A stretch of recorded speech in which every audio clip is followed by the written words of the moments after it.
Появление смога над Бишкеком сильно встревожило горожан, и отдельные эксперты начали искать виноватых. В первую очередь была обвинена столичная теплоэлектроцентраль. Руководство ТЭЦ влияние на загрязнение воздуха не отрицает, однако оно не так катастрофично, как пишут в интернете, говорит директор Андрей Воропаев. Мы не отрицаем, что ТЭЦ свою лепту вносит.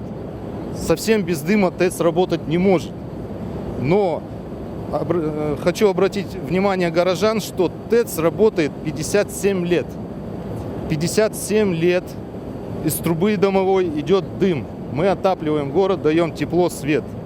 И только вопрос смога начал подниматься последние 5 лет. По словам директора ТЭЦ, львиная доля загрязнения воздуха приходится на другие факторы. Воропаев перечислил возможные причины, которые, по его мнению, влияют на возникновение смога в столице. Это низкая температура зимой, атмосферное давление, 47 жилмассивов вокруг города, а раньше на их местах были поля, рощи, кукуруза и пшеница. Эксперты утверждают, что воздух в большинстве своем загрязняют жители частных домов, отапливаясь резиной и синтетическими материалами. В отношении загрязнения города я хочу сказать, что город в основном загрязняет автомобильный транспорт.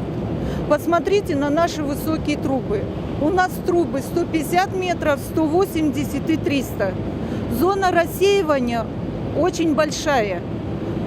Приземный слой мы не загрязняем. Андрей Воропаев рассказал, что на ТЭЦ всегда производится очистка дымовых газов, то есть дым превращается в пар. Он отметил, что при нулевой или же плюсовой температуре пар, выходящий из труб ТЭЦ, люди не видят. Отметим, сотрудники Госэкотехинспекции регулярно проверяют ТЭЦ, чтобы выбросы дыма не превышали определенной нормы. Способ очистки – это мокрые скрубера, так называемые, мокрые золоулавливатели. Принцип какой? Создается водяная пленка.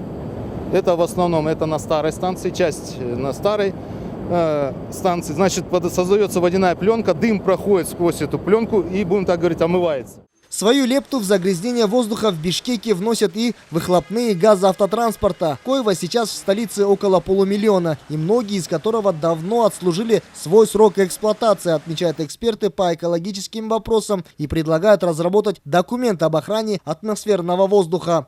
Дастан Касканов, Бексултан Курманбек Улу, Ала-То, 24.